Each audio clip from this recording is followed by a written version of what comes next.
The theology of biology is an interesting concept to explore because theology is the study of God and biology is the study of the body.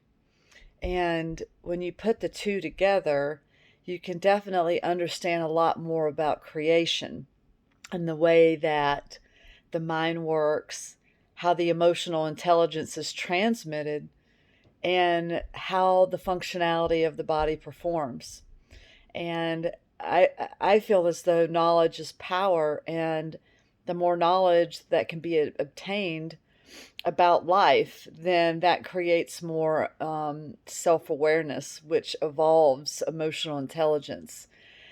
The DNA is part of the makeup of the body, which is how we experience consciousness.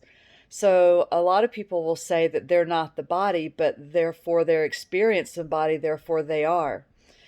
That's my opinion, though, my perception. And I was stating those terms previously as well, but in the last couple of years, I've evolved more into my body by working on my fascia tissue through Rolfing techniques that I learned, that I studied in a course in Mexico. And I've come to understand my consciousness more so through the elements of my body because the DNA are the genes. And we live in a society where we're taught that the genes control us, when in fact we control the genes, the consciousness of the body. Well, I say that it controls, but really it's a unified twin flame unification of the as above, so below. That's what I feel the twin flame is. It's the consciousness connecting with the body, therefore it recognizes itself and the union can happen. And that to me is when the greatest connection to source takes place and the mind and the body opens up to receive itself in such a greater format of thought. And I've studied Bruce Lipton and I continue to still read his work. And I love learning about the genes, the DNA, and the functionality of the feeling of energy and how we can manipulate the energy. So if we are energy in water, like we are a conduit of electricity, of an antenna of sending and receiving signals.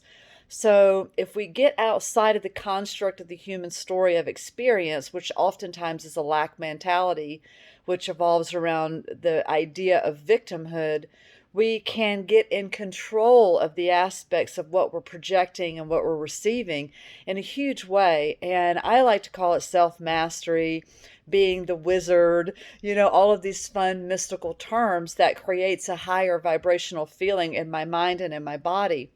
So if we know that it is a fact that consciousness controls the genes, can control the genes, I should say, then we can get dialed in to the practice of higher vibrational meditation, which to me, meditation is simply awareness. So when we have the meditative awareness of ourselves, then we can really get dialed in with the body and healing can take place in the most miraculous ways. And I've had a lot of experience over these last few years with witnessing the power of the body and how we can manipulate energy around us and in the body as well. As a medical intuitive, I channel messages and my body shows me movements on how to redirect energy flow. And it's very healing to the organs and the pulses and the way that the thought processes are even generated in the body. And so when I think about the relationship with myself, I think about the relationship with my body. And when I focus on my body, my mind is automatically elevated to that degree. So if you want to get to know yourself, get to know your body. Get to know your organs and the meridian lines and how the energy flows, and get dialed in with the practice of stretching and honoring the temple that houses your consciousness. And to me, it's the greatest relationship that I've ever had. And I'm continuing to evolve that relationship every day. And that relationship is causing me to have the same type of relationships with other people.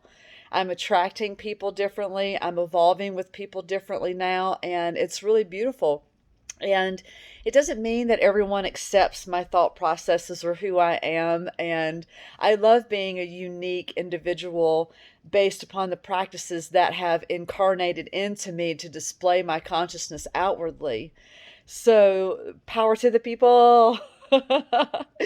Be you, love yourself, do you, no matter what anyone else says. And at the same time, taking the outside opinions and perspectives as objectives to self realize more, because while someone may not know what they're saying to us, they may have the most unified messages that we need to hear. It's just that oftentimes we're so rejected as children that we reject adults when they have constructive things to tell us. And so being open to receive in all realms, not having to take it all personally, is really a high degree of consciousness in my mind. Bless it up, love it up, right? Like we become more enchanted with magic or the flow of energy that feels like magic. And then we get to display a different level of consciousness, and we get to share that with people and teach the children about their bodies and their minds and how their energy flow affects their vortex around them, and how that they can pull in a different degree of energy as well. And I think that that's really beautiful. Much aloha. I love you all so much. Just wanted to share my thoughts this morning as I'm reading Bruce Lipton, The Biology of Belief, learning more about the genes. I love it. And I love you too.